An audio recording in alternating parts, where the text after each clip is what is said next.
Thank you. And for those of you who are at home, or the 2 or 3 people that are watching this,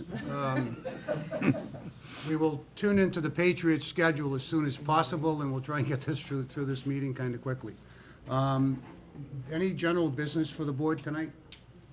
No, except maybe at the last meeting we thought we'd be meeting the third Thursday of the month, and that we're going back to our regular schedule of the second Thursday, so, just so that the folks at home Okay, know that's that. correct. So the next meeting will be, October 8th. Okay. Everybody had a chance to read and go over the minutes from the last meeting? If so, I'll take a motion. I'll Do I make have a a motion? motion. Motion by Mary. A second? Second by Charlie. All those in favor? Aye. Unanimous. Okay. That being after 7:10, we will take the hearing of, I believe it's Anthony Fallon, correct, on our schedule? Yes. Whoever's with the parties, please come on up. And as I read this, we're going to be passing around an attendance sheet. Those are for each hearing. Anybody in the room would please, sign it and put your address in there so that we have correct documentation of who's in the room for each hearing.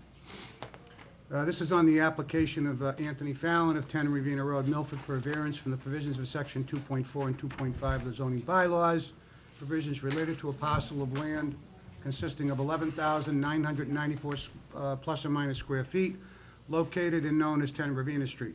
The variance relief is sought in order to permit the division of a parcel into 2 lots, one lot containing an existing single-family house on the lot and on the easterly side to be available for a single-family construction use. Before I go forward, the board members on this, I believe, any conflicts on this one? No. You have a conflict on the next one? Next one. Okay, so what I'm gonna do is, this will be myself, Mary, David, Joe Evans is not here. I'll do Brian, and I'll do Mark Cazaloya on this one. And then the next one, Mark, you can't be on the next one, so I'll have Charlie on the next one, okay? All right. In the file for the application, we've got a couple of notes here. It seems to be pretty simple. This is, the question was asked of the applicant, what section of the zoning bylaw? Of course, there needs to be varied. The applicant stated it's the 2.5 intensity use, frontage for Lot 1 and Lot 2, and the lot width for Lot 1 and Lot 2, coverage of Lot 1, side setback for Lot 1, see attached for the amount of relief. Concerning the questions that have applied for 13, those questions, which circumstances relate to the soil conditions and the topography of the subject premises, and 14, if the variance would not be granted, what hardship would that apply to? And on number 15, the questions state why you feel that the grant of the variance will not cause substantial detriment to the public good. There is an exhibit attached to this. Mr. Antonellis, I'm sure you'll go over this. Correct? Yes. Mr. Okay, Chairman. why don't you address one of those 3, and then what I'll do is, after you handle this, I'll go through the planning board recommendation, and then we'll continue forward from there. For the record, Joseph Antonellis on behalf of the applicant, attorney with an office here in Milford. With me tonight, Mr. and Mrs. Anthony Fallon, who are the owners of the property, and your petitioners. Mr. Chairman, I've put a plan that I think is the same plan that is submitted in your package. I'm not sure if the camera can pick it up. This is a request by the applicants to subdivide their existing property into 2 separate individual single-family lots. The lot is surrounded by residences that are of similar size. However, this lot also is directly affected by the commercial establishment that is located along Cedar Street, being the old function hall, Knights of Columbus, and subsequently a variety of other owners have it. It is presently a very active facility. It's been rehabilitated. The parking lot's been done over. There's significant lighting, and it is, in essence, a commercial establishment located in what is an older, well-established residential zone. In addition to that use, which is a commercial use, there is directly abutting my client's property across the street, the former Owl Club, which is now a church and provides worship services for a variety of faiths on multiple occasions, on multiple days. So the area has become what I refer to as is a small city area. It's more like a residential area within a city than it is in the town of Milford. This, as you know very well, is one of the older sections in the town of Milford. The lots are traditionally smaller. The houses traditionally take up more space on the lots, and they have served as starter homes and continuous homes for a variety of families here in Milford. Mr. and Mrs. Fallon, like many people of their age, with a couple of children in and about to start college, are trying to figure out the best way for them to go forward to maintain their property values. And again, in an area that is shifting from pure residential to more commercial and mixed residential, with the busyness of Cedar Street, the Jewish church across the street, or the Shabbat across the street, again, the church across from, right across from them, and then the commercial establishment. So what they'd like to do is to divide the lot as about as equally as possible, thereby creating the request for multiple variances, which are outlined on the plan that you've attached and on the plan that I've put on the wall. Specifically, Lot 1, which would be the lot which has the house on it. The house would remain as situated, would require a variance from the 90 feet of frontage to 60 feet. And Lot 2 would also require the same 90 to 60-foot variance. Now, what we did was we had the engineer try and create the lots so that they would be as conforming as possible and also fit within what is the statutory exemption. While these lots have been held in common ownership, they are a combination of multiple lots that were originally laid out on the old plans that were prevalent in that particular area. And while my clients do not enjoy the protection of 40A Section 6 because the lots have been held in common ownership, 40A Section 6 does provide an exemption for lots that have a minimum of 50 feet of frontage and 5,000 square feet. And the reason for that has been statutorily is that the legislature made a decision a long time ago that the minimum lot size in the Commonwealth of Massachusetts should be at least 50 feet of frontage along a public way and have 5,000 square feet of space. You will note that both of these lots will conform to that old 40A Section 6 standard.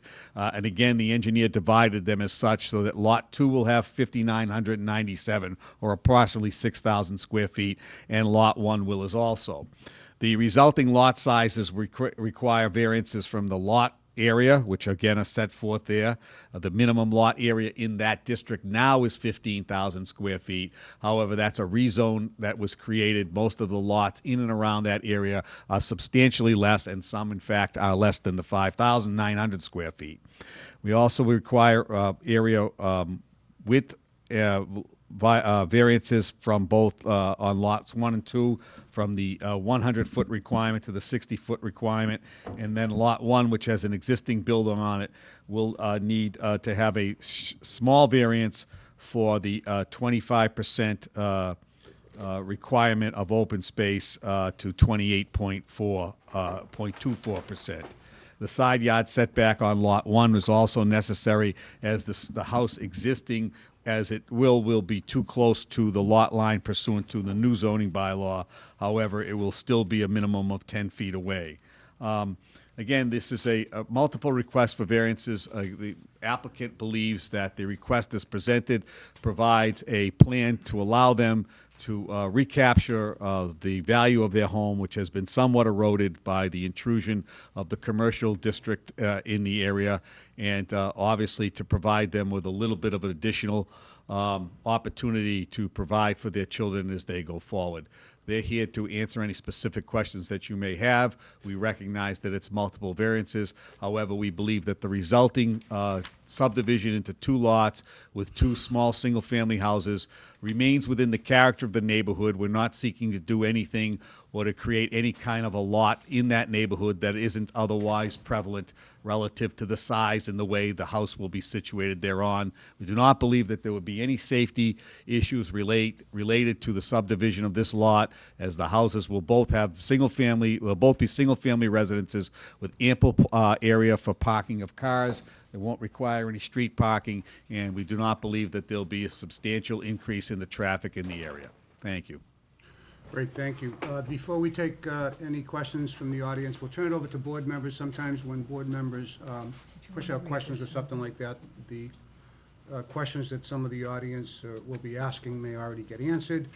So therefore, I will start I'll start with you, Charlie, on your end of the table. Do you have any comments, questions? Yeah, I have, on lot 1, the coverage of the house is gonna go from, it's gonna go from 25% to 28% as you cut down that lot, correct?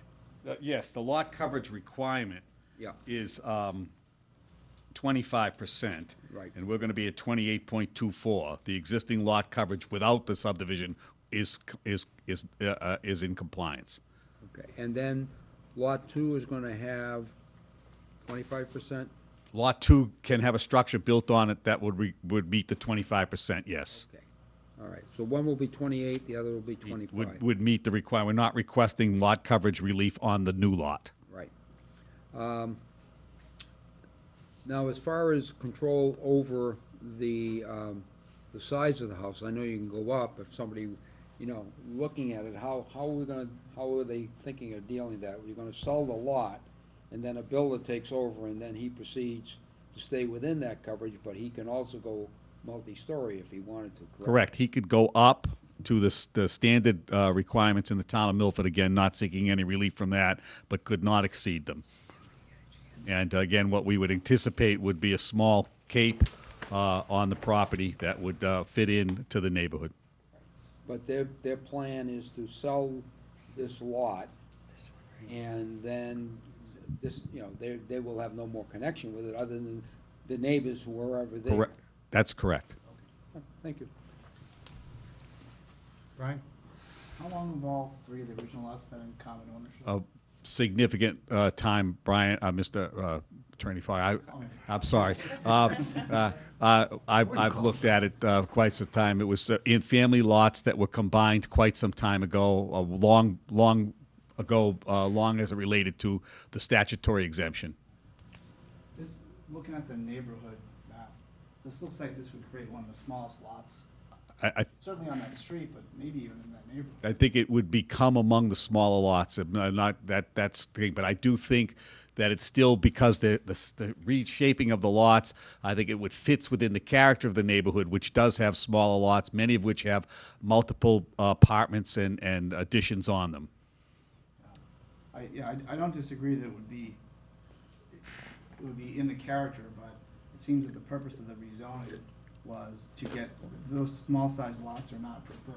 This would significantly increase the density in that neighborhood, which is already fairly dense, as you point out. I do agree that it's a dense neighborhood. I do not necessarily believe that when the rezoning took place in Milford, in those areas, that it was intended necessarily to create 15,000 square foot lots in an area where there were no 15,000 square foot lots.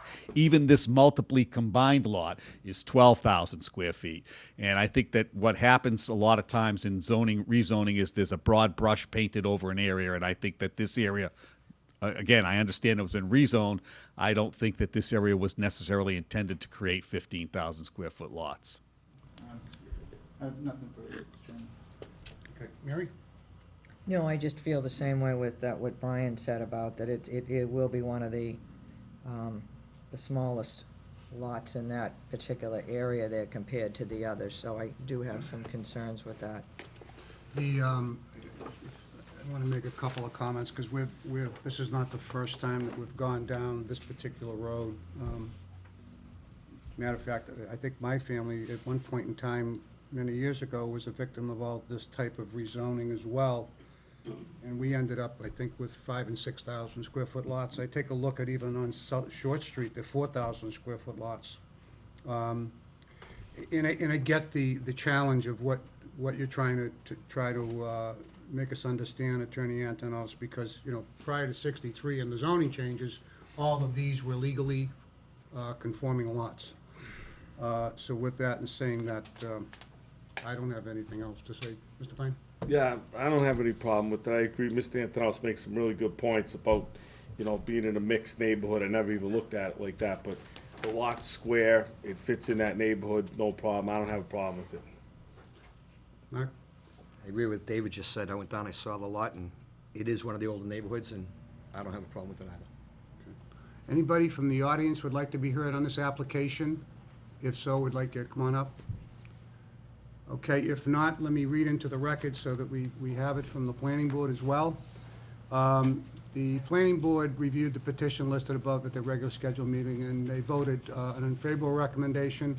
Also, the town planner, on the request from the applicant, clearly indicated the same thing Mr. Antonellis did, that the subject property is 11,000 square feet plus, and the zoning in the district was 15,000 square feet when it was changed out. The subject parcel is substandard as an area as it is a merged lot, but it appears that no hardship related for this request according to the town planner. And they, of course, recommended an unfavorable report to the zoning board. So with that, Mr. Antonellis, you have the last word before we close the hearing and take it under advisement. I just as always, appreciate the board's openness and the opportunity to make a presentation. My clients feel strongly that the resulting subdivision will not upset the character of the neighborhood.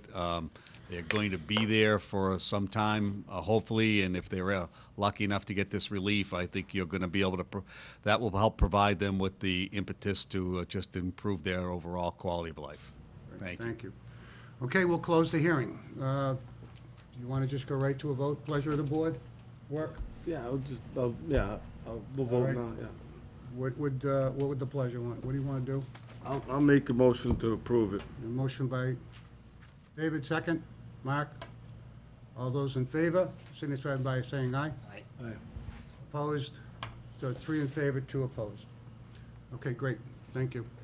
I'm sorry, I missed the vote. Was it 3? 3 in favor, 2 opposed. Well, you know what? Did you vote? Well, no, because I had a couple of questions. Okay? No one said any questions or anything. I just wanted All to, right. no, I mean, I'm moving it, I'm just yeah, trying to well, move. I know, I wanna watch the game, but that's okay, we're gonna move Ernie along when he comes up next, so. I'm sorry, I pushed the No, envelope too quickly. I didn't have a chance to do anything. No, I can support this, I understand what they're doing, I just wanna say that, I do have some concerns with the fact that it is, they're gonna be small lots, but, as the chairman said, there are other lots in the neighborhood that are smaller too, so when I understand what you're doing, and the fact that there's no neighbors here that are against this, I have to lean that I would vote in favor of it. Okay, so I'm gonna do this again. Okay? Do I have a motion to approve? I'll motion to approve. I'll second. A second. All those in favor, signify by raising your hands. 1, 2, 3, 4, and opposed?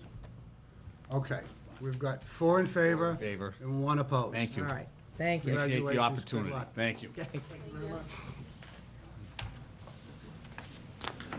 On to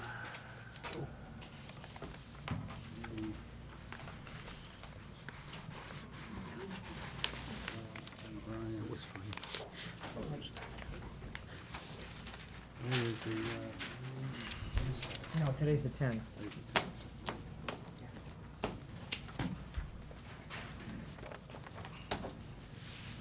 okay. Let me sign the plan. I did identify the coverage areas for each lot. Yep. Yeah, okay, good. Okay. Okay, with that, after 7:20, this is on the application of Christy Sebastio. On this hearing, Full-time members would be myself, Mary, Dave, John Dagnes is out, so Charlie Yep. and Brian. Okay, 1, 2. So it's, no conflicts, anybody? No. Max, got Max, okay, all right, great. Okay, with that, I'll read it. I'll read the announcement. This is on the application of Christie Sebastio, 4 Whale Street, Milford, for the variance release from the provisions of section 2.4 and 2.5 and sections 2.4.9 of the bylaws for the provisions related to land owned by the petitioner located on the southerly intersection of Wales and Purchase Street. This is owned by the petitioner and located, in the land is actually known and numbered as 335 Purchase Street. Is that correct? 335 Purchase Street is the address? Okay. Yes. And it's shown on Assessor Sheet 9, Lot 11. The variance relief is sought in order to permit the construction and use of a single-family residential structure on the subject lot, notwithstanding the provisions of the Milford zoning bylaw. As normal with Attorney Pettinari's application, it becomes very lengthy, and I'd like to have a motion I'll to, make a motion, we dispense with the reading of it exactly as as submitted. submitted. Is that correct? All right, before you get into your detail, I will read the announcement from the planning board. It's brief. And this, the planning board did, this was Larry Duncan's first, I believe.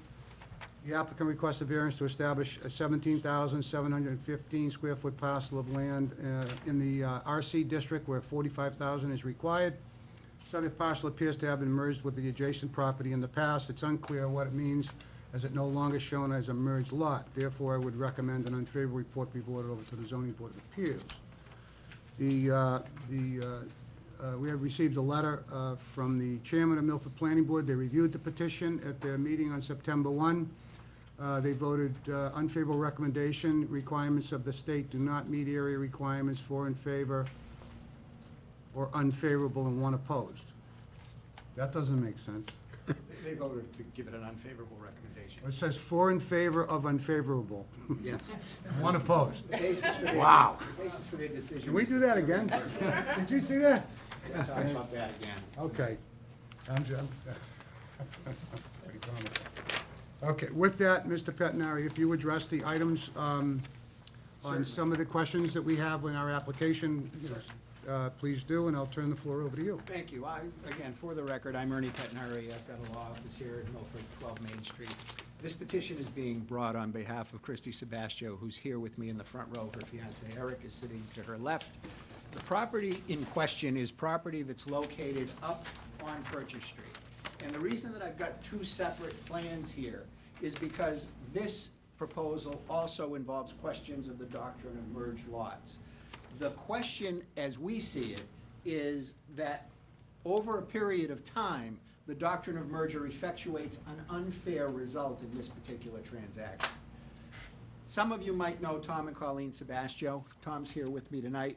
I think most of the other people in the room are abutters and neighbors who are here to support the proposal. I don't know of anybody that was going to come to oppose it, but if there is anyone, if you could identify yourself now. Tom and Colleen are fairly decent and popular people, and they've lived on this property for many, many years.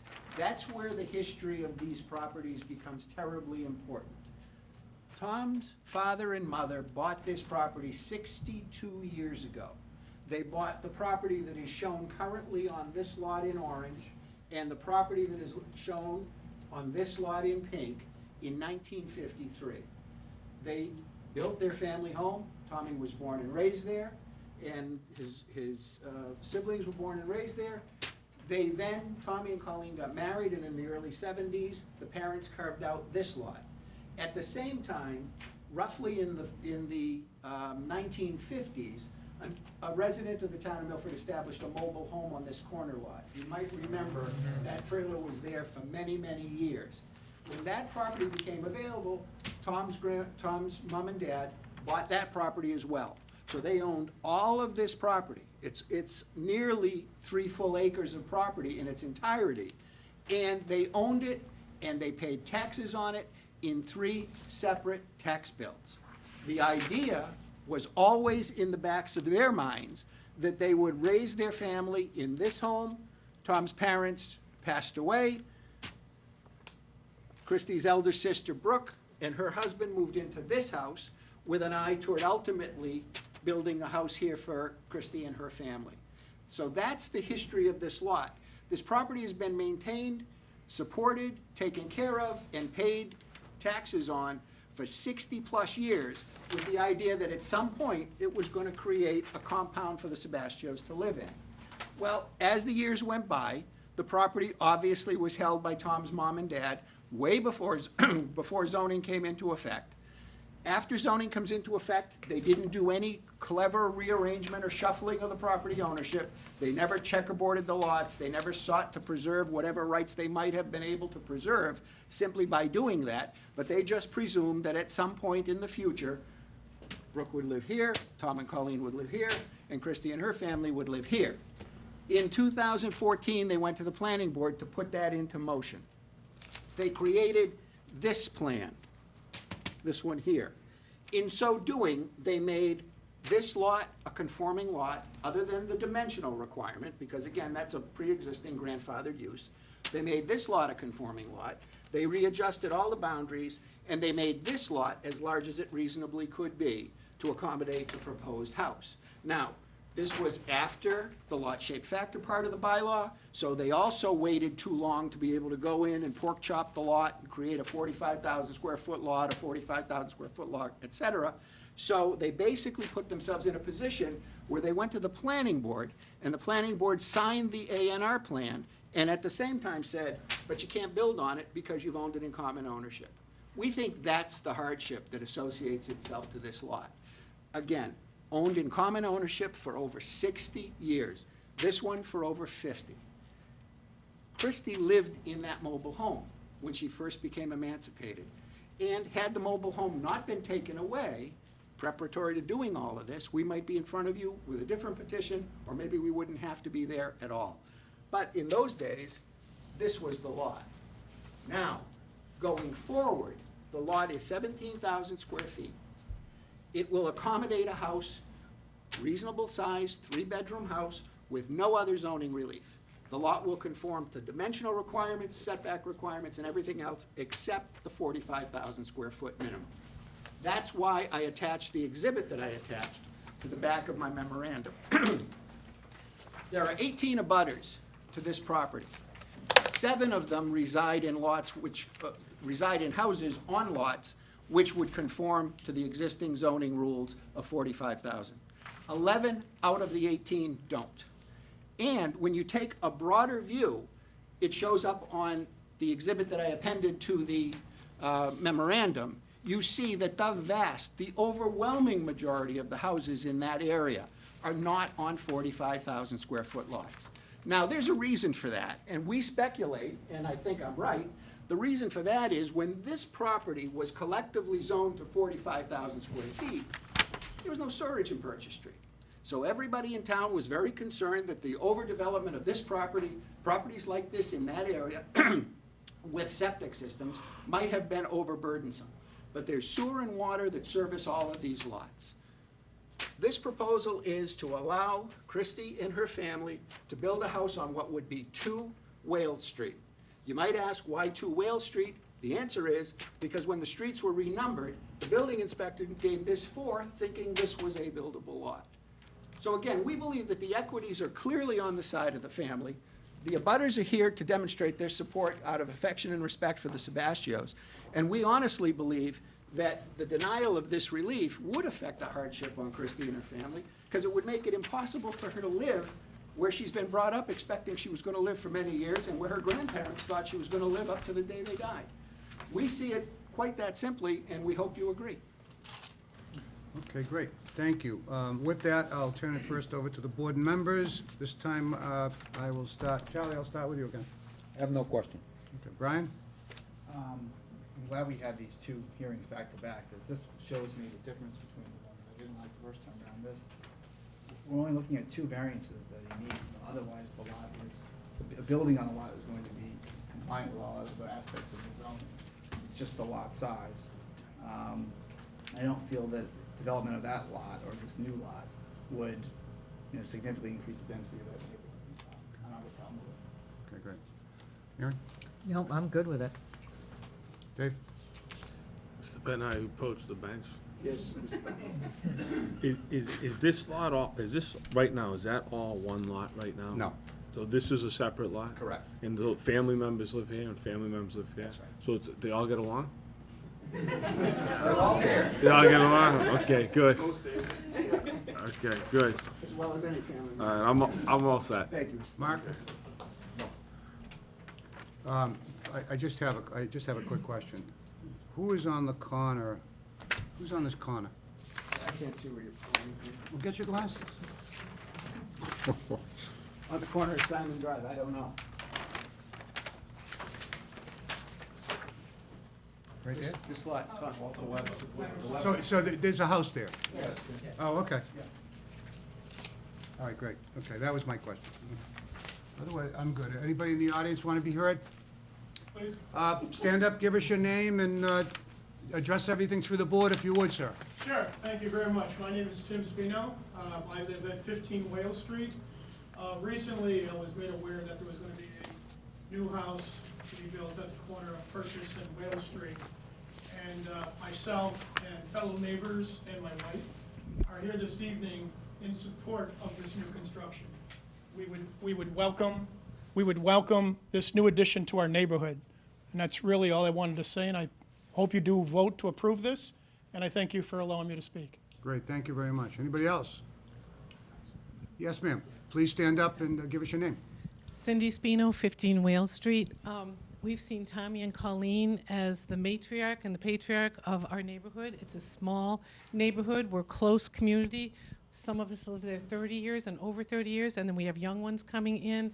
We have really seen the Sebastio family and always hoped that they would have their compound, and that's what we're looking for, is that they have the Sebastio compound in our neighborhood. Great, Thank thank you you. very much. Anybody else? With that, you have the last word before we close the hearing. The common thread between these two hearings has been history.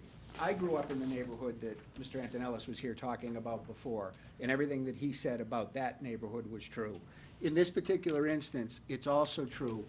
Tommy has been associated with this property since he was born, and I think intends to be associated with this property until he's no longer alive. The continuity that that represents, we think, is important to the character and the integrity of the town, and we also think that taking a vacant lot, which would otherwise be prevented or be made impossible to develop, and turning it into a residence for tax-paying, decent citizens of the town, is something that we should all be able to get behind. Thank you. Great, okay, we'll close the hearing, and what's the pleasure of the board? Make a motion, we approve? A motion by Charlie to approve. I'll second. Second by Mary. All those in favor, signify by raising your hands. That is unanimous. Congratulations, everyone. Go watch the Patriots, will you? Yeah. All right. I hope you're close so you can watch the Patriots. We have another hearing, I believe, don't we? Yeah. Thank you very much, everybody. It's nice to see neighbors like that, huh? Yeah, you were very passionate tonight. You huh?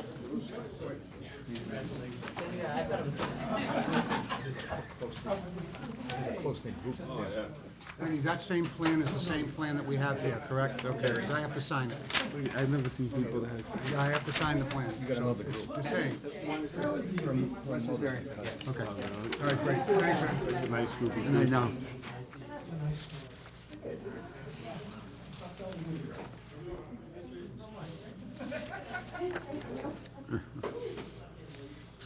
Okay. With that, I think we have one more hearing. Yeah. Last person standing. You might as well come to the Why front not? of, Wow. front of the class. Talk about clearing a place out. I just have a question, really. You have to, just sit up here, ma'am. Just, yeah, sit up here. Let me, Yeah, and we have to read it. are you the applicant for 305? Oh, okay. You what? Oh. I don't even see the applicant here. I just, my question. Hold on, let me ask if he's here. Is David Guerrero Inn, 305 Main Street. Who you asking? Well, there's a hearing here, so I don't know if, You know it's not Kevin. Do we, he did? Got past tickets. Yeah. Probably had tickets to the Patriots. you out in the hall? There you go. Should somebody go out and say, is David here? Well, the meeting is posted for 7:20, it's 7:45. You want to continue this? I would continue it just to give him an opportunity. Yeah. All right, well, Because someone we're needs to not gonna, notify him then. we're not gonna even open it, but if you have a Yeah. question? I just want, it says an addition here. It's a very congested area. This is, my mother received this. Okay, do me a She's favor. Yeah, we can't really. We can't really hear it because he's not Yeah. here. So what I would do is I would come to the next hearing. Which will be the 8th of October. Okay. So you won't get a notice or anything, just show up mark your then. calendar. And if you It's want the to- second Thursday. Contact us and we'll keep you informed. Okay, so we can We're gonna- yeah, continue it we'll for him even continue. though he's a no-show? Yeah, we're gonna have to. All right. Give him the opportunity in case something may have happened. All right. Now, Do you wanna look at, Alright. hey, ma'am, do you wanna take the plan with you? yes. To show, the addition that they're proposing to putting on is very small. Oh, well, It's very tiny, but that's the, what's that? It's his porch, he just wants to put a porch on, I oh, guess. that's okay. I know what Yeah, That's yeah, you fine, can take yeah. the, I would've looked at it this afternoon. yeah, you can have the, you That's the can only have, place you can put it. you can have that. Okay, great. That's just gonna square up the fine. house. That's I was all. worried it was gonna be like a 1,000-foot addition. No. You All right, said what it we're gonna just- do yeah, is, yeah, you're right. There's a we're driveway still back. live. Okay. Okay? Thank We'll you. see you next week, or Bye-bye. next month. Yeah, We're gonna, for the benefit of the applicant, we'll continue this to the next hearing, which is which is Thursday, on October the 8th, Thursday, 10/8. October 8th. Right. With that, I'll make a motion that we adjourn. motion by Mary, we had a second by Mr. Cazaloya. All those in favor? Okay, good night and, Everybody enjoy your wonderful game tonight. yeah. Have a great one. We'll see you next month. Okay.